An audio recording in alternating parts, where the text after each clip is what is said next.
Welcome in, folks, to an impromptu episode live of What's Bruin. We weren't sure we were going to make it tonight, but I am joined, as I am every episode, by the one, the only, the Dom. Dom, how you doing today, buddy? You got some great news, and as I mentioned, we almost didn't do the show because we both got some stuff going on. But uh, before we go any further, I gotta say congratulations, and I'm so happy for the news that you got. I'll let you fill in the folks who are joining us as much as you want to. Yeah, it's about as good as I felt in the last month. You know, Chris, because I've been talking to you. It's been very stressful. A lot of people know that I had a serious heart attack a couple of years ago. Um, Doctor's been really happy with my recovery, says I shouldn't have survived it. The only thing that they were concerned about was that my iron levels weren't coming back, and that could be a sign of some form of cancer. So for the last month, I've been tested for all kinds of different cancers. I got one result to come back on the 25th, but everything today was all negative.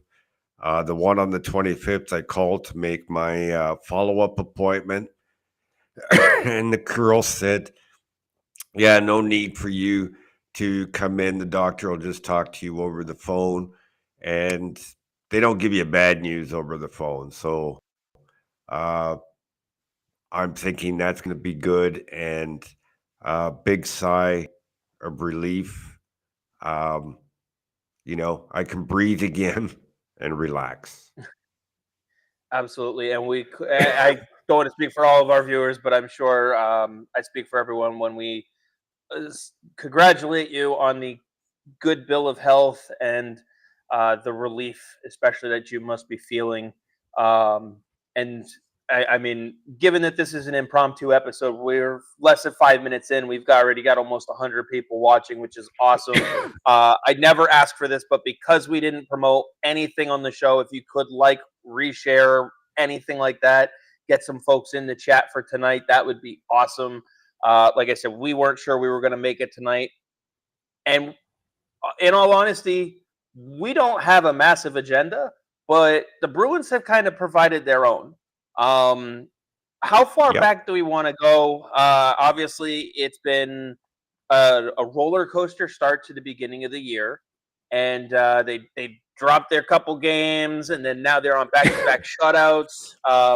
Before we dive into the Tyler Johnson signing from today, where are you at with this Bruins team after these back-to-back shutouts? Do you think they're quote unquote fixed?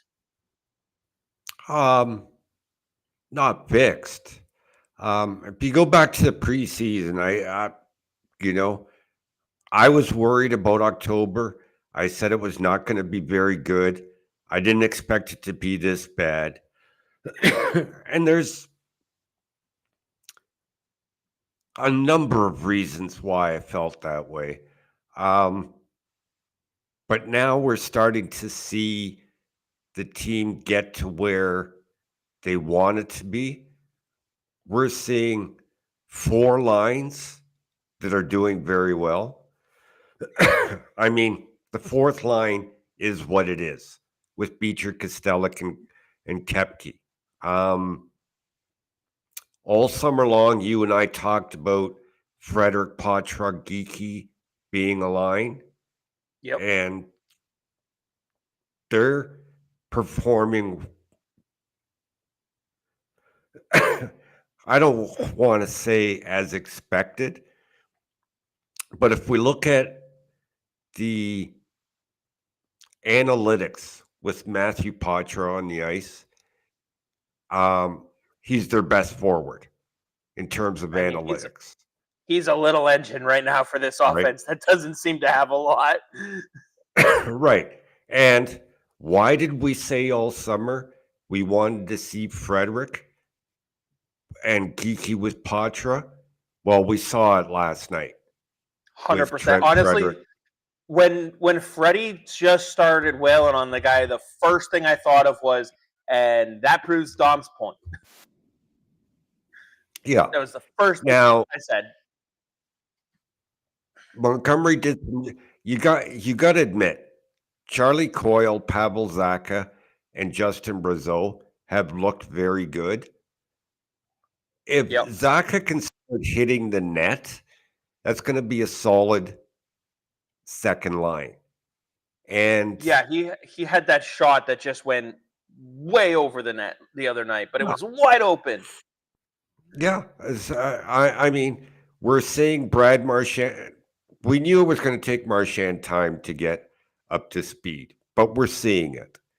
Yep. Um, Elias Lindholm, I know a lot of people are complaining, but his defensive game, you watch how when that's the type of centerman you need or player you need when the team wants the defenseman to pinch and attack more.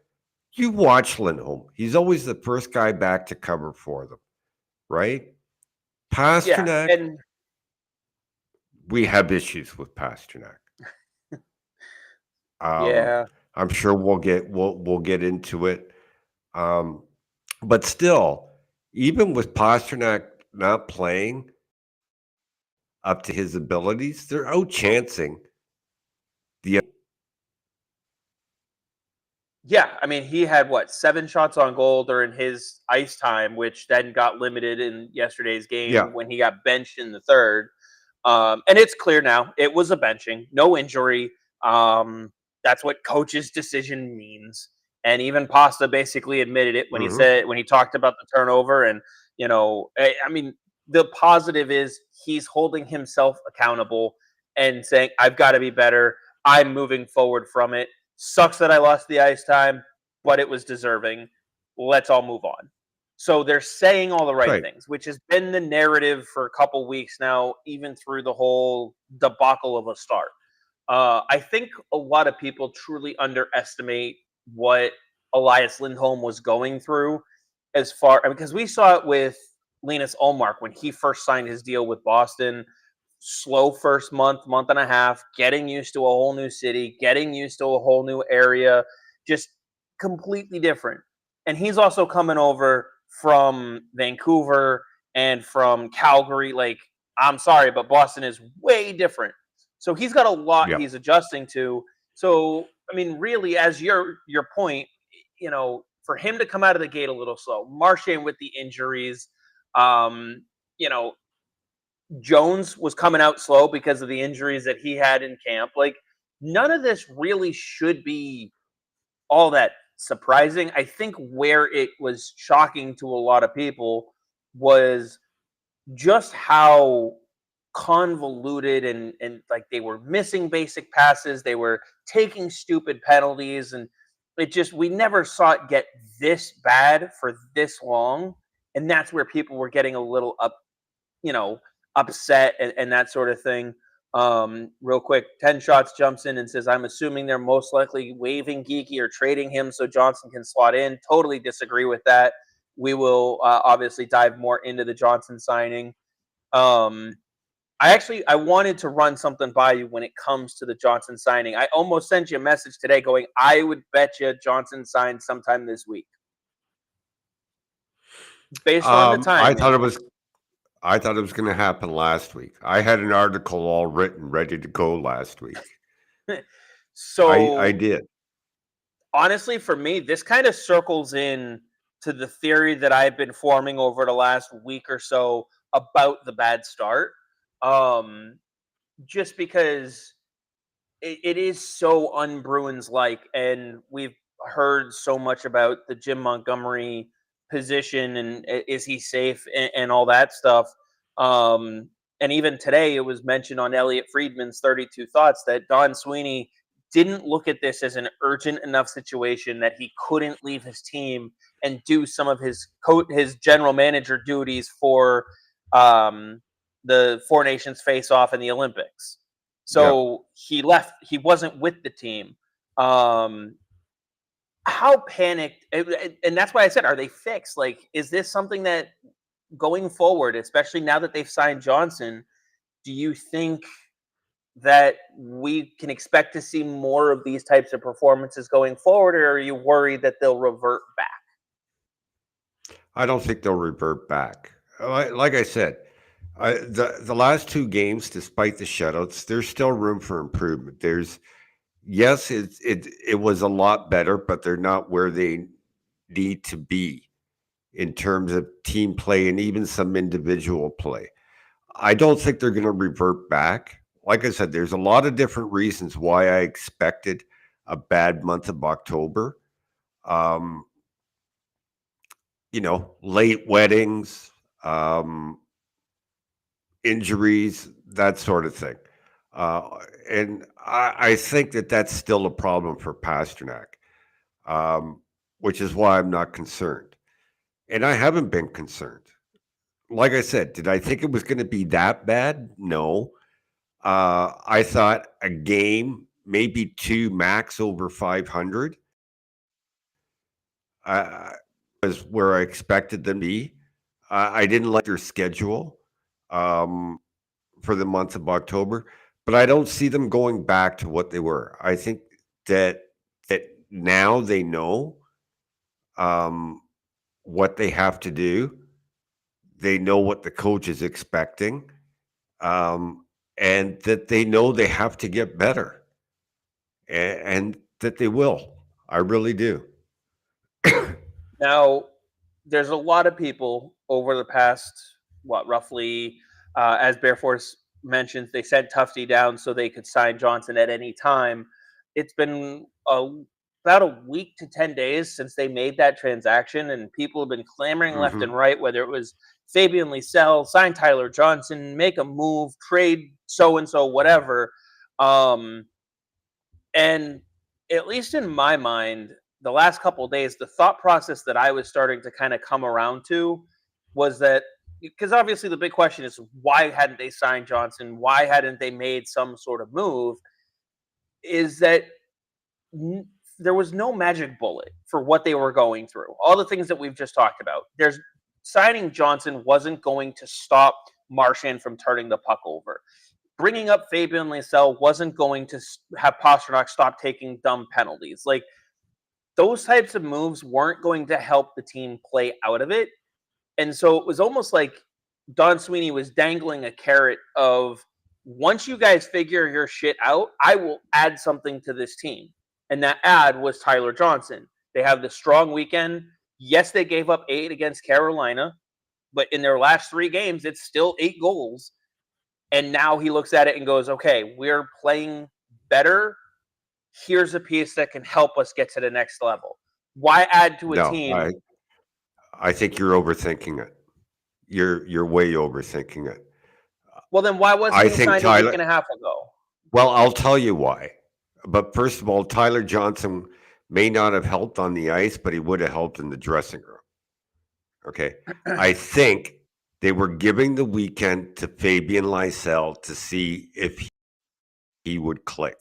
Because ultimately, they'd rather have Fabian Lysell click than to sign Tyler Johnson. But Lysell missed the 2 games with an injury over the weekend. And now they're at the point where, okay, we need to do something. It obviously isn't going to be Fabian Lysell this early in the season. Let's get Tyler Johnson signed. So, and I understand the argument about being in the locker room, but he was part of the locker room when they were at home, and it wasn't helping. And I do agree there was some sentiment of trying to give Fabian Lysell the chance, because we talked about that a couple weeks ago on the show, but he just wasn't there. Did they really think he was going to have that turnaround in 1 week? Well, I think they were hoping. Let's not forget that the Providence Bruins brought in a a coach this year, a strength and conditioning and coach uh, who works with players in a whole lot of different ways: strength conditioning, performance, nutrition. 100%. He's involved involved in it 100%. Terry McClellan, okay, works with the guys in Providence. This guy has worked for 2 NBA franchises, has worked for Quinnipiac University and another university with hockey players. He's worked with individual NBA players on their performance, and he needed a little bit of time with Lysell. They brought him in late. I believe it was late August, early September when they hired him. Lysell at the time was with the NHL club training camp. So, yeah, an extra week could have been a big thing. Okay. So, I mean, that's what Again, I believe. it was just a theory. I wanted to float it out there to you because we haven't had a chance to chat. And I was also wondering to myself because we talked a lot when Cam Neely made those comments during the Swayman negotiation that those comments may have sent some reverberations down through the locker room, and I was starting to wonder if there was some uneasiness throughout the room because of that whole situation. And so obviously things look like they're starting to come around because of the most recent games. But I just wonder if that made some people feel more uneasy in the locker room. And you would think someone like Tyler Johnson being in the locker room when they're at home and practicing at Warrior, like you would think someone like that would be able to help that. But at the same time, it wasn't. So it just kind of seemed, the only descriptions that we were able to get from guys like Connor Ryan, Ty Anderson, great work on them. But the only descriptions was just something was off, something was weird. It was always a vague description that no one could pinpoint what that issue is. And that just seems like it's an aura in the room of people just feeling unsettled. I don't know. All I can say, Chris, is that I wasn't expecting the hot start everybody else was. You know it. I said it here. I know. You disagreed with me. I had my reasons, and here we are. I didn't disagree with you on the slow start. I didn't think it would be this slow. No. But no, you did. You did. You thought they were going to have a great month of October. I said, no, I said they could. To come. I said they'd be lucky to come 1 or 2 games over 500. Okay. I do want to ask, and we'll welcome Matrix in to join in the conversation. Missed not a lot, just a little bit here. Again, it was a little impromptu that we were going to go live tonight with everything going on. Did they air in Canada the Jack Edwards ceremony on Sunday? No. They did not. No. Okay. Were you able to catch the highlights of it on Twitter? On Tweeter? Yeah, I caught some of it. Yes. I want to just say that Nesson did a fantastic job with that. I've got it queued up to watch tonight or tomorrow to watch it in its entirety. Look, I'm much older than most people here. I go back to the Cusick days on television when every once in a while, you could fine tune the UHF up here and pick up TB38 and get the Bruins games, but it had to be an absolute clear night to be able to get that. And I remember as a kid, our neighbor had to stay off their CB radio because if he was on his radio, we were getting it on the TV. So I go back to the Cusick days. Bob Wilson on radio used to get WBZ in here at nighttime. The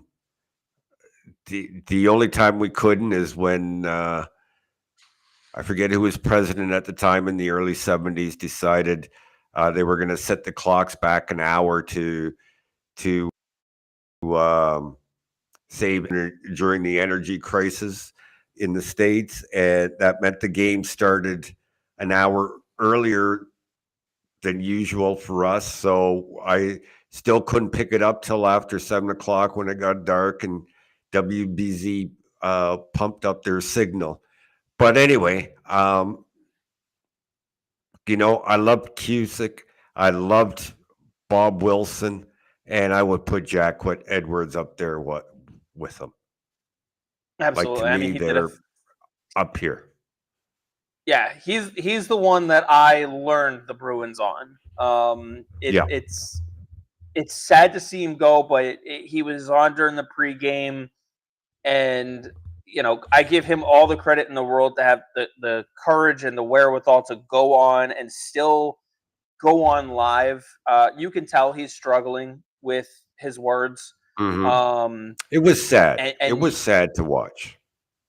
Oh, absolutely. I mean, you really feel for him because he still wants to be doing it. That's the catch. Is he's accepting what's going on, but he certainly doesn't like it. But Nesson did a fantastic job with the coverage, and even though he was struggling through, there was clearly this is Jack's moment. We're gonna let him say what he wants to say, how he needs to say it, and we're just gonna all sit back and enjoy it. And Dom, I think we just lost your video. Can you hear me? I can hear you.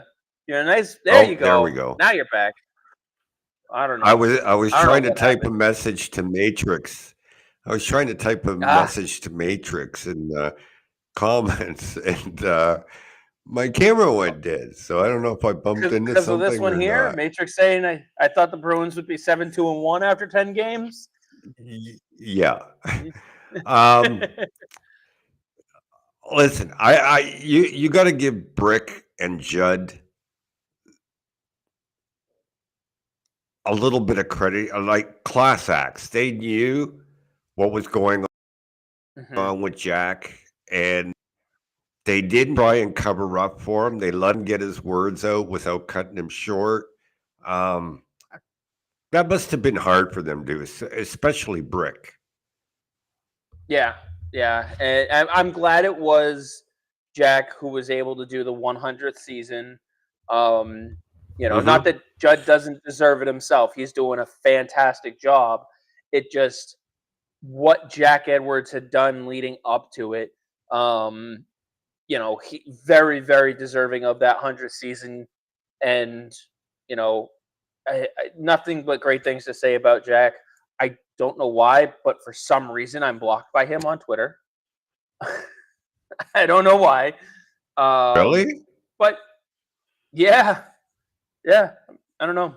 Have been for a while. So, but anyway, we'll move back on to the Bruins. I just wanted to say that Nesson did a great job with it. I'm sure you'll enjoy it when you're able to catch it. But as I mentioned last week, the Bruins were just a couple wins away from being right back in it. And sure as shit, they're back at fourth place.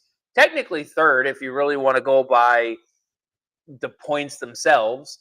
And they're right back in the mix with Toronto, Tampa, and Florida. So we're back. They play Toronto tomorrow night. And they play Toronto tomorrow. We'll see tomorrow. Curious to see what the lineup's going to be, whether Johnson. Now, I have to clarify because Puckpedia pointed this out. The Bruins didn't file the contract today. So, I updated their cap and then find out it's wrong because the contract has not been filed.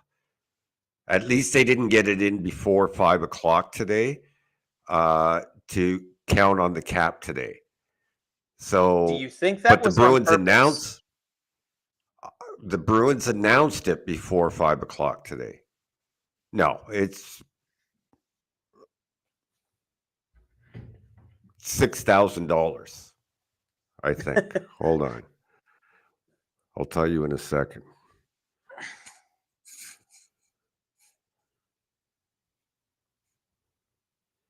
I mean, we know Don Sweeney. We know Don Sweeney was traveling for pennies. It doesn't matter. Cam Neely can sign the contract. Evan Gold can sign the contract. Charlie Jacobs could sign the contract. Heck, they could get Jeremy Jacobs or Harry Sinden to sign the contract. Doesn't have to be Donnie Sweeney. So it saved them $4,000 by waiting till after 5 o'clock. That's peanuts. Now we need the So, no, I calculation don't into think it how was much that intentional. adds to their deadline cap space. What's $4,000 for deadline cap space? It makes a difference of,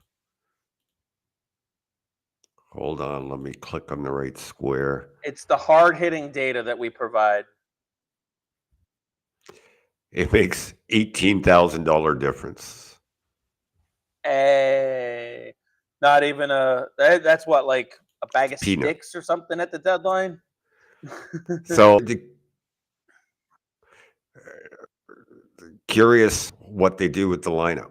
I was gonna say, yeah, where do you see Tyler Johnson fitting in? And do you I don't touch the insert him? fourth line. I don't either. I hate to say it, but there's only two spots I see him taking over: Morgan Geekie or Matthew Poitras.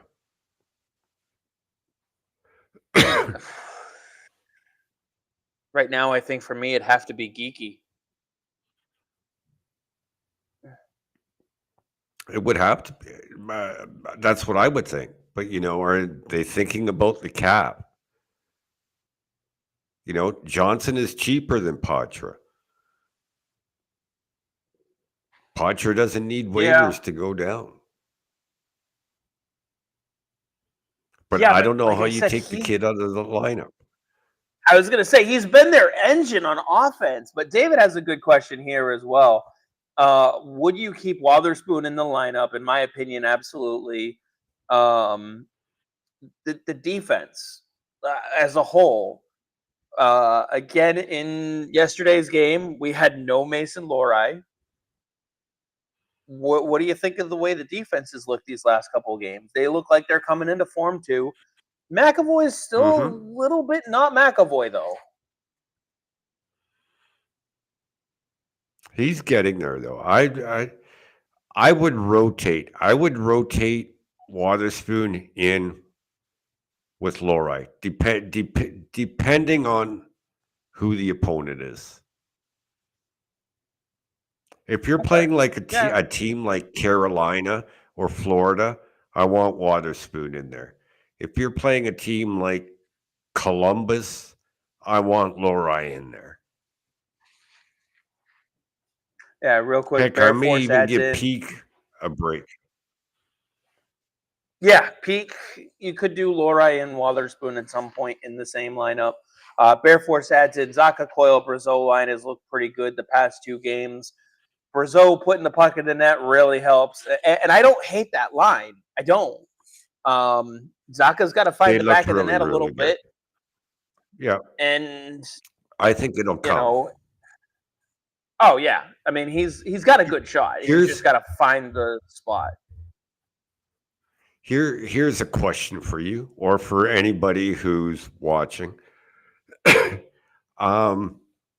And I've counted the last two games, so I know the answer. A lot has been made about Matt Poitras' take and that his head is always down. And I forgot to send you the pictures because so you could put them up to see them. But I snapped the pictures. Like the hit by Larson, his head wasn't down. It was up. A lot of people saying the kid's got to keep his head up. The kid's got to. But I looked at the hits, and the vast majority of them, he has his head up. It's just like Larson came at an angle last night that Poitras didn't see him. It wasn't because his head was down, but then other people are complaining that Poitras falls down too much with very little contact.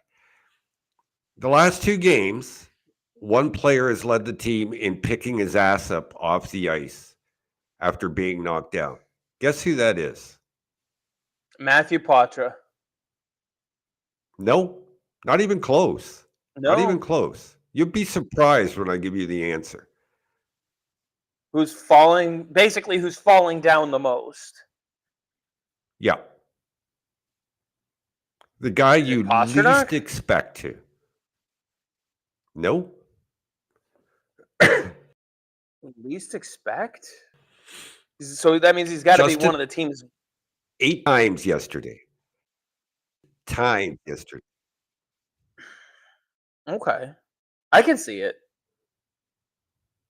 I mean, we've always picked apart his skating. That was his big thing. You can see it.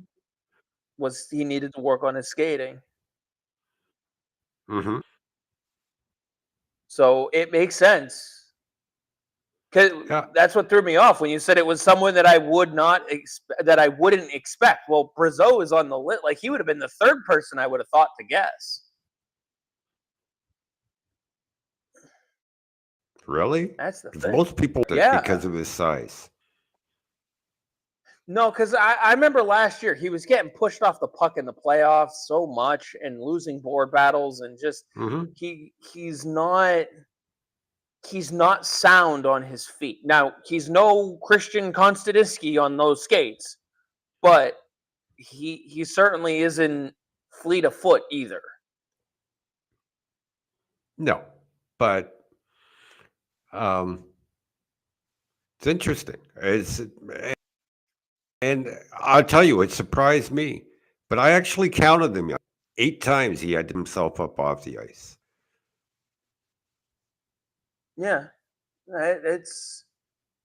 it's interesting how a guy like Brazeau can get away with it, yet Matthew Poitras is the one who's getting knocked left and right for it, even though he is driving so much. Who drives their line more, Brazeau or Poitras? Well, Poitras does, but Brazil is putting the puck in the net. Yeah, in Poitras' defense, though, look who he's had for his wingers most of the season. He was the one who People was don't given fans Brazeau when he was cold. fans in general don't care about that, Chris. Fans in I know. general look at one stat. Look at assists or points does he have? I know. And then all of a sudden they'll go, well, what's the plus minus? So, Bear Force Yeah. wants to know, do you think the delay in signing Johnson could be due to possible trades in the works? No. No, I don't think Sweeney was looking to make a deal. I think he's looking to make a deal because he knows the roster isn't complete. He said so as much, but I don't think he's looking to be pressured into the wrong move.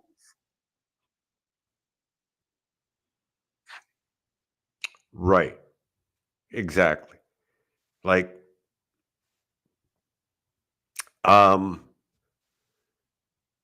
who could use Jonas Corpusalo right now? Team off the top of your head. There's Philly. Okay. Now, why would Sweeney trade him when Brandon Bussey hasn't won a game yet in the American Hockey League? And,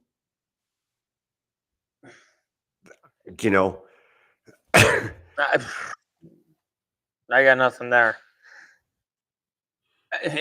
If I need to call a goaltender up tomorrow, I'm calling up DiPietro. David, well, we got to go. This comment by David. And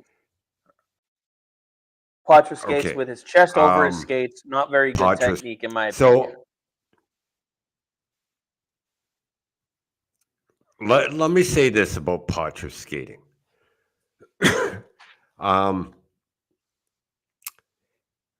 And by no means am I comparing him to Wayne Gretzky, but Wayne Gretzky skated the same way.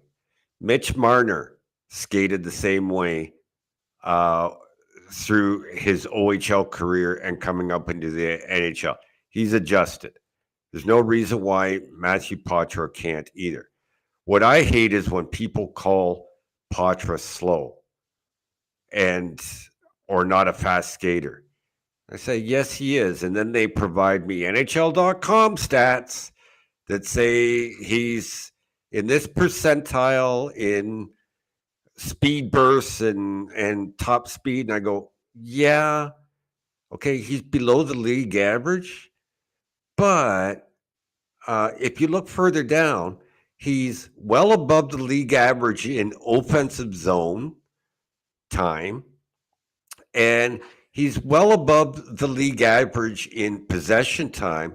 So when you have possession and you're skating in the offensive zone, you're not really skating as hard or as far or as fast as the other players that are chasing the puck because they're not in possession and not in the offensive zone. Stats are Yeah, all relevant. You can make any stat fit your argument, but the eye test has to go with it. And yeah, I got nailed on the stats based on the way they were put to me. But when I said, yeah, take it a step further, because the eye test is telling me otherwise, here's what the stats really are. So, David, I'm not worried about his skating. And he's taken hits throughout his and has always bounced right back up. One thing he can do is absorb a hit or take a hit. I'm not concerned about it. And he will adjust. No, Bear oh yeah. Force, they didn't just I, sign him. It was 2 hours ago. and then Ian also adds in Pasta on his first 2 seasons looked like a baby deer on skates. He was also quite Yeah. lanky himself. And real quick, David, I'm going to completely push back on you mentioning the Vancouver Canucks needing a goaltender, and I'm going to challenge you. Go look up Kevin Lankinen's numbers. He has started 7 games for them. His goals against average is 2.25, and his save percentage is 919, but his record is 5-0-2. They're all right now. They're just trying to, as Boston tried to tread water until they got guys back from injury. Shelovs is going to come around. He's not this bad. He proved that last year. I wouldn't put the Canucks as desperate for a goaltender right now. Your better option would have been to say Colorado, but even then, they've got a couple guys in the works right now as well. So, there's really no team. And with Korpisalo right now, first of all, I'm not trading him if I'm Boston because I've just solidified my backup spot for the next 3 years. Cost controlled, reasonable cap hit. Why am I trading that away? At worst, I go back to having one of the best goaltending tandems in the National Hockey League. Or worst case scenario is you're waving him down to Providence because he hasn't figured it out. Dude just pitched a great shutout, though. On top of having a great game against Philly that you couldn't hang on to for him. So, he's coming around.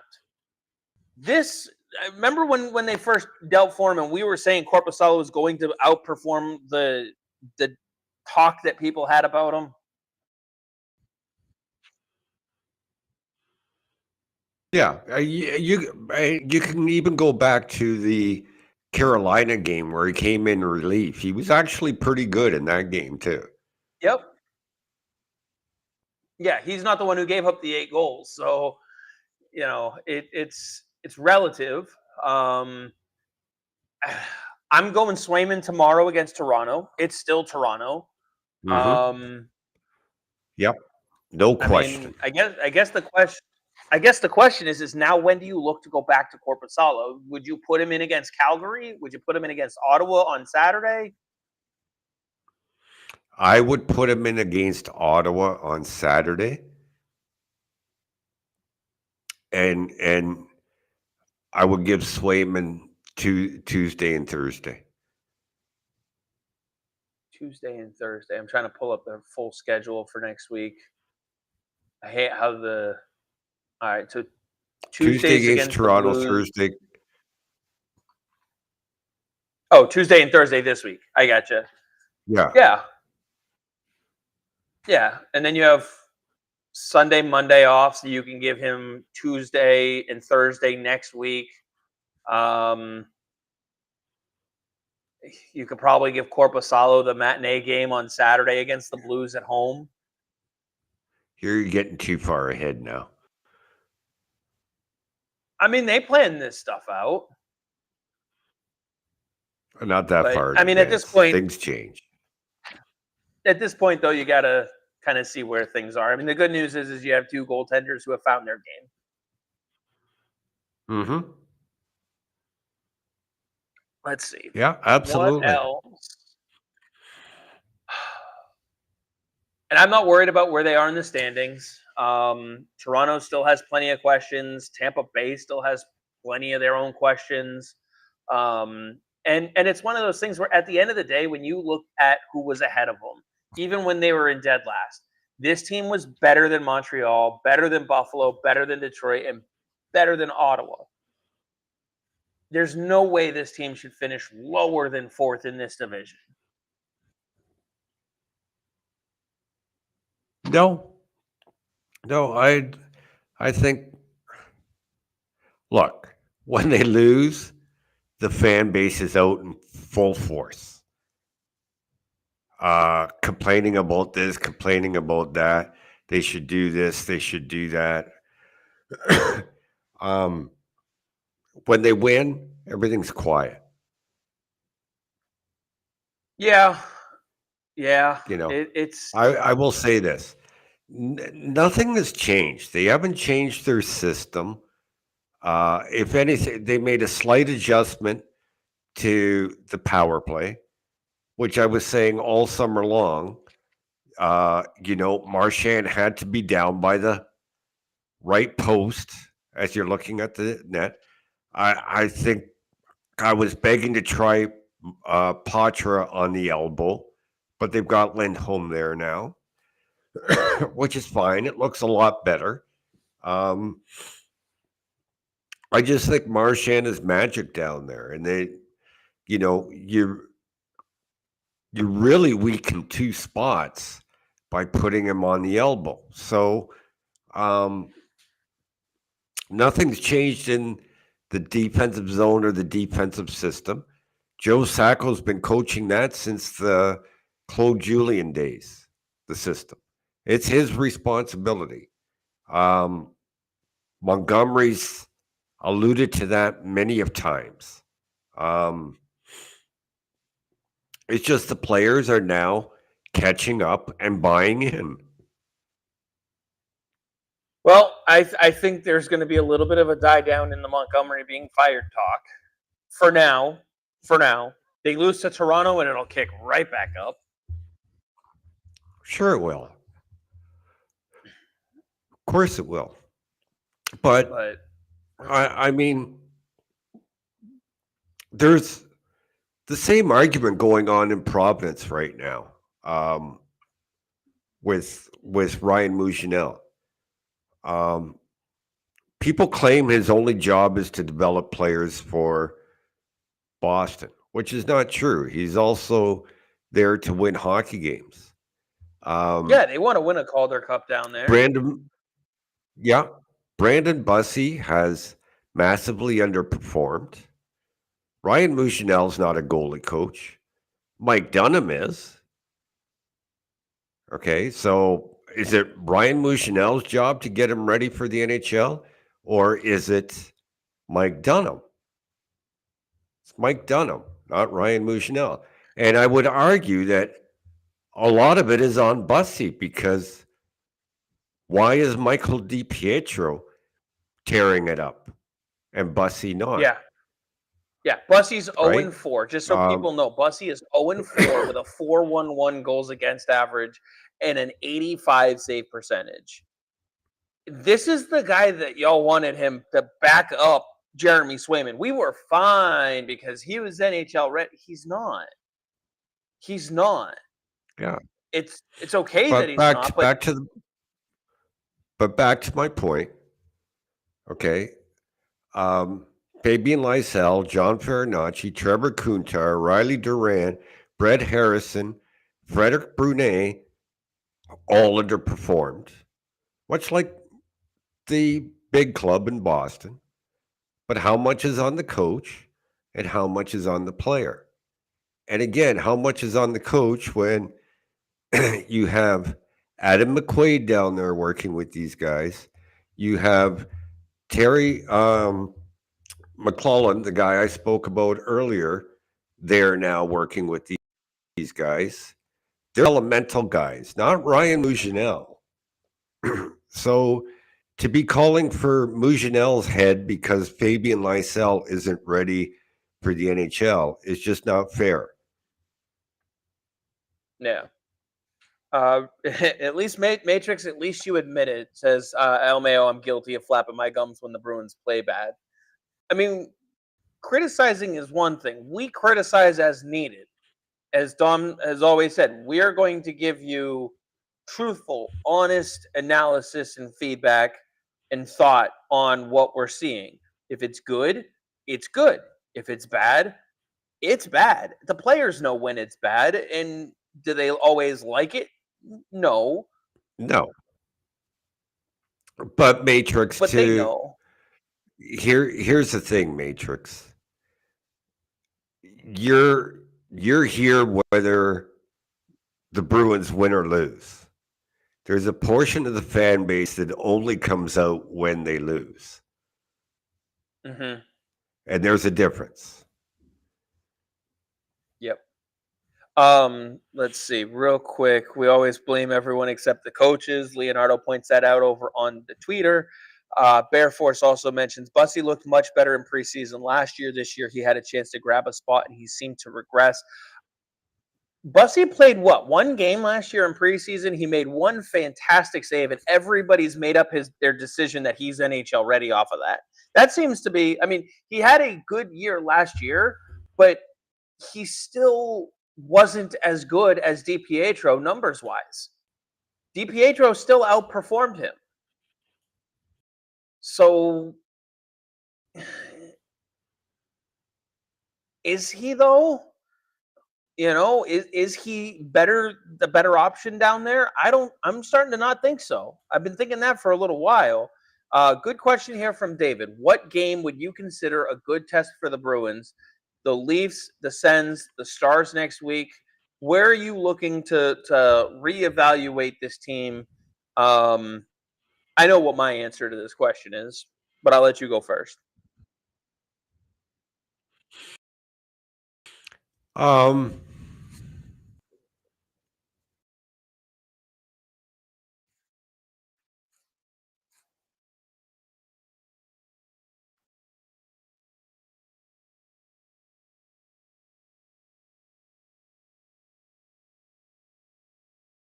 Oh, Dom, I think we lost you on the audio. oh, are you there? We got you back. Okay. So sorry about that.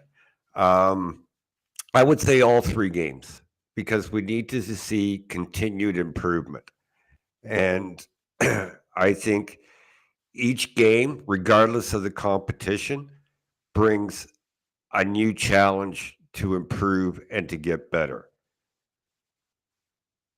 So I think despite Yeah. the opponent, we Oh, did we lose you again, or is that on my end? no, I'm here. Nope. I think. Nope. Now I got you back. Must have been on my end. Um, but yeah, no, I agree with you on that. I think it's also depending on how they play. It's okay if they lose to any of those teams. Honestly, it's okay if they lose to all three. How did they play? That's the question that we need to answer. If they lose all three in overtime, but they played their ass off and a bounce didn't go their way, that's okay. It's going to be insufferable with the fan base. As Bear Force points out, every fan base trashes their team when times are Mm-hmm. tough, but it's how they play. Are they losing the same way they were a week and a half ago, or are they losing in a close game that they put the effort in and a bounce just didn't go their way? Maybe a call got overturned because of a skate in the crease or something stupid that you just sit there and go, what the heck? So we also have Ian mentioning the fans that come out when they lose are troll Toronto fans. Bear Force agrees with me that DiPietro is the better of the two goalies. David asks, trade Lysell immediately. I'm going to go with no. For what? That's why I'm going to go with no. What would you get Immediately for for what? No. Right now, I don't think you'd get very much. His stock isn't exactly high. At this point, you're giving him away, and when you're giving him away, you might as well hold on to him and see if there's something there. You got to remember, he's barely older than Matthew Poitras. Yeah. Yeah, I think a lot of people forget. It just seems, like he's been around forever. This isn't. They didn't take Fabian Lysell in the 2015 draft. Why do people act like they're the same type of thing? It's not. I know. And like in all honesty, he's barely older than Matthew Poitras. And who would have thought Matthew Poitras would be in the NHL at this point? Nobody. Well, you did. Well, I did, but I'm special. I'm special Olympics special. That's why sometimes we give you cookies. Yeah, but I haven't gotten any in a while.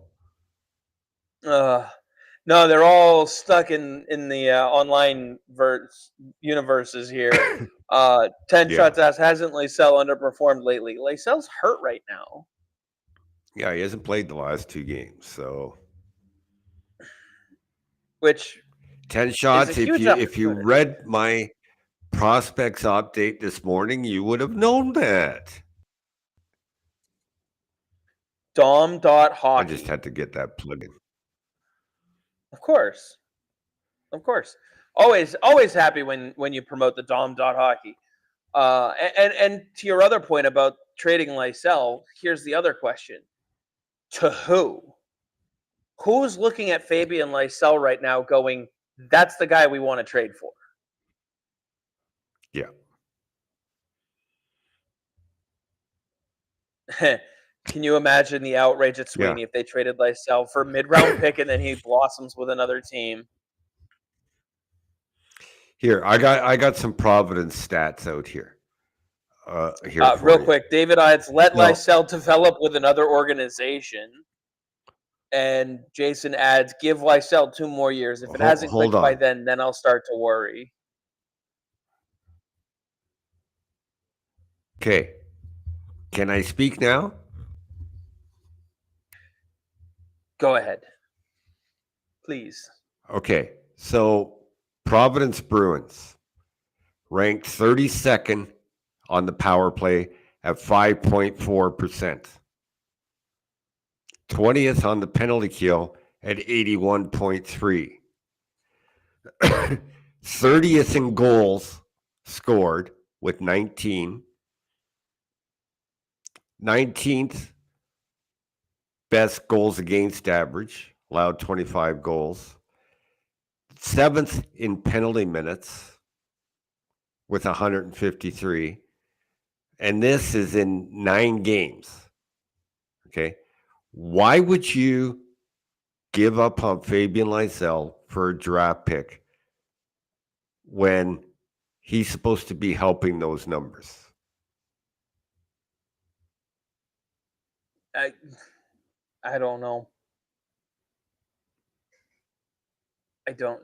Let me just. I also want to pull something. What year was Lysell their draft pick in? What year are we in now?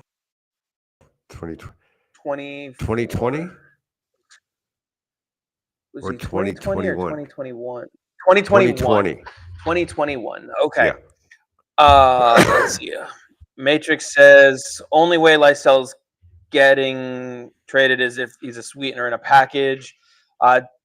David right here is saying, who knows, who cares? It's time for him to go.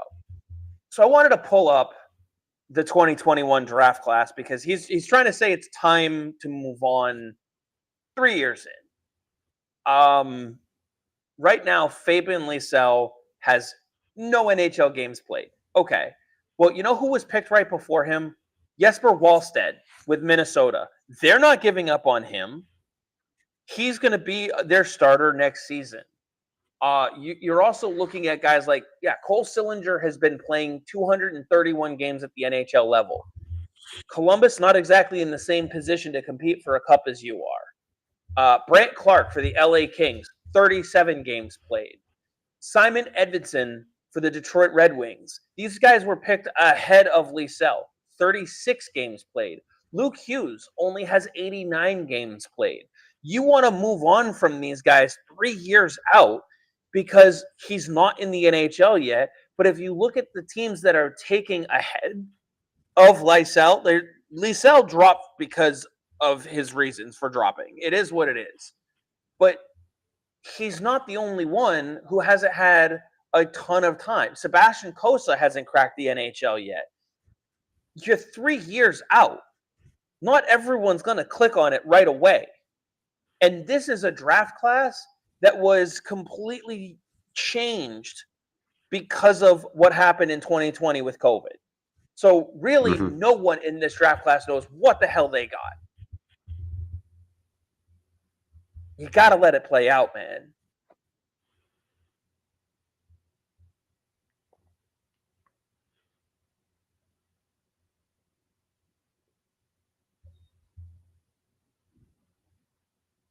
And it's funny that he mentions Lysell for futures because a lot of the people who are making that claim, and I'm not saying, David, that you're one of them, but a lot of people who want Lysell dealt for draft picks turn around and complain about how bad Don Sweeney is bad at drafting. So why would you trade him for draft picks that you don't think this guy is going to be able to pick with? Why am I so patient with him? Have you seen his ceiling? Have you seen what he is capable of? And oh, by the way, he's only 21 years old. The dude can barely drink legally in the United States. This isn't the National Football League draft where you expect people to come in and plug holes in your lineup right away, especially when you are a perennial playoff team with aspirations to go deep in the playoffs. If you're a one and done consistent playoff team, then you need to make other changes, and maybe how you draft is one of them. But the Bruins themselves expect to go deep every year. For them to get a player who has this type of ceiling fall to them, I mean, look at what they've done with Matthew Poitras.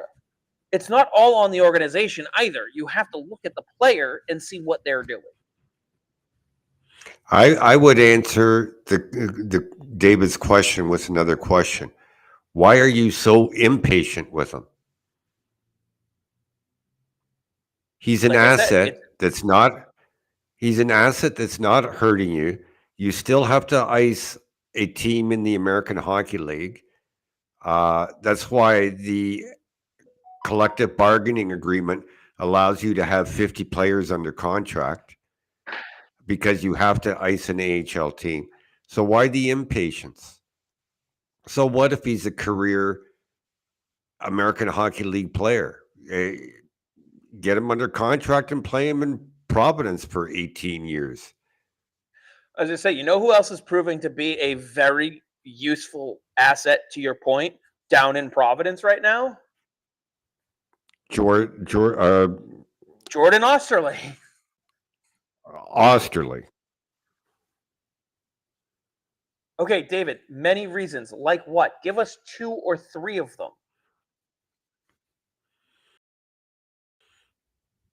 That's all we're looking for. 2 or 3 reasons why you're being impatient with Lysell. Kendall asks or says it's a waste of time talking about trading him. Let him develop. 100%.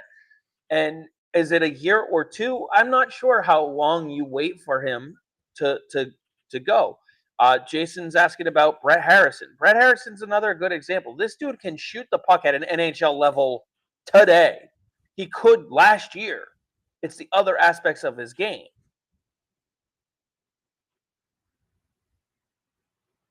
Yeah. Just not coming along as well as to be, but it's hard to say with Providence.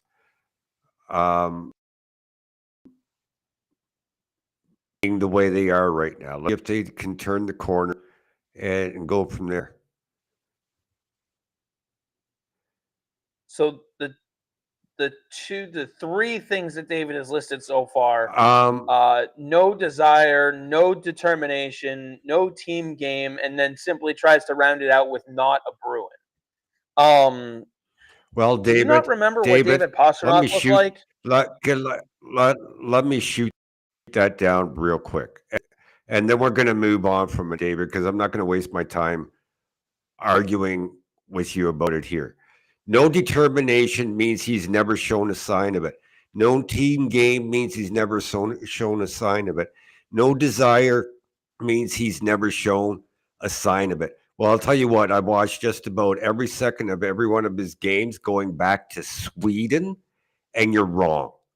There has been signs of it. So as long as there are signs of it, it's in him and just needs to be developed. You just want to give up. You don't want to put the work in to develop this player. And that's your opinion. That's fine. But if you can get him to his ceiling, you've got a great player on your hands. I'm curious what David thinks of Justin Brazeau. Real quick, tell me what you think of Justin Brazeau.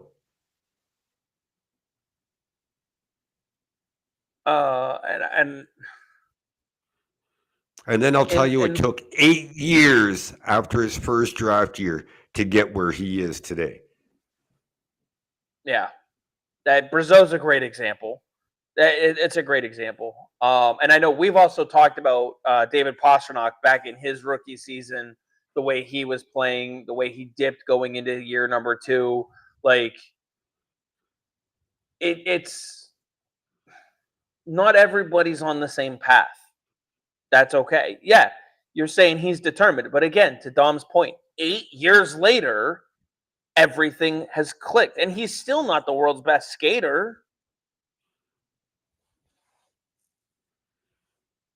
Anyway. 8 years after his draft year, David, he looks determined. 8 years after. But you want to give up on Lysell after 3.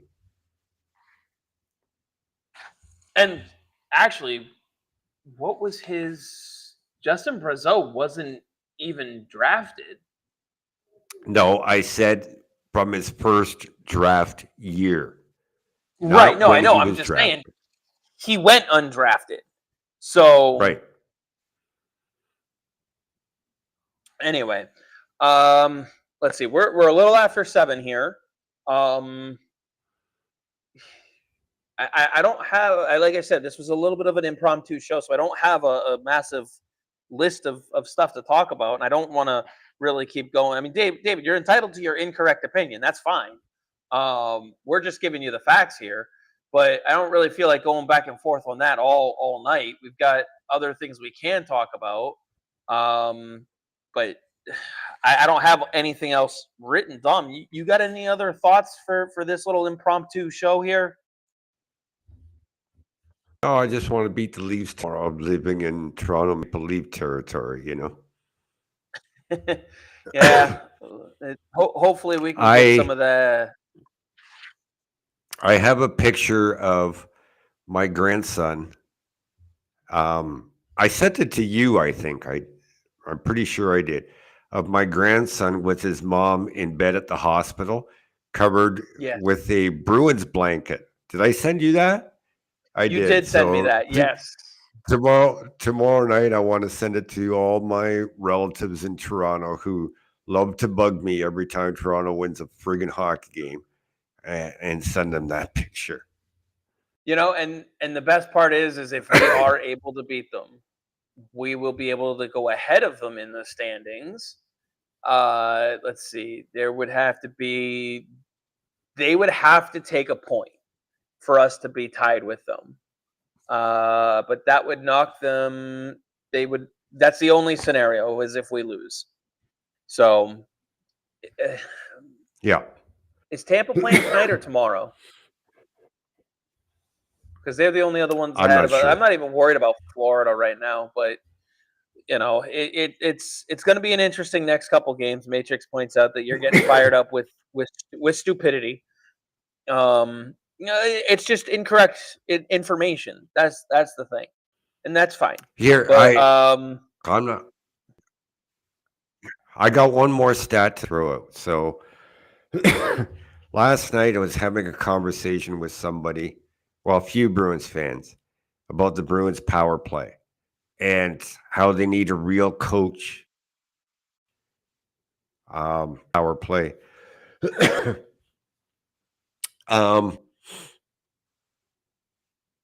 And somebody said how we need somebody like Mark Savard, or how we needed somebody like Mark Savard to come in and coach the power play. And my response was, yeah, look where Toronto's power play ranks, and then look to see who their power play coach is, and then get back to me when you find that out. Like 2 minutes later was like, what did the Leafs hire Mark Savard? It's like, there you go. yeah, no. Their power play not exactly fantastic right now. I wouldn't necessarily put it all on Savvy though. I definitely think I want to see that first power play unit for Boston without McAvoy on it. Did you see it was Ty Anderson had the stat? I'm going to try and pull it up. Did you see the stat that he put out about the Bruins power play with McAvoy versus without it? No. He sent it out. I'm trying to track it down. Where it was like something a very small sample size, but with Lindholm QB on power play 1, they're scoring like 1 every 2 power plays. And with McAvoy on it, it was something like 1 every 4. It was like an entire 2 power plays difference. Let me see here. Right here. Over the last 3 years, the Bruins have. Go ahead. It's the same argument I've been making for years, since Torrey Krug left.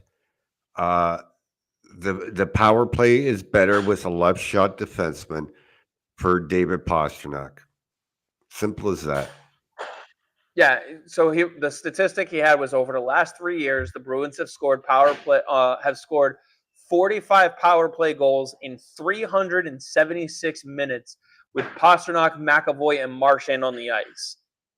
They've scored 27 power play goals in 103 minutes with Pastrnak, Lindholm, and Marchand out there. It just massive difference. So, anyway, normally we cut this off around 8 o'clock, but we did start a little earlier tonight. And obviously we both still got a few things to get caught up on the rest of this evening. So it's great to see them back in the win column, back-to-back shutouts, which is always nice.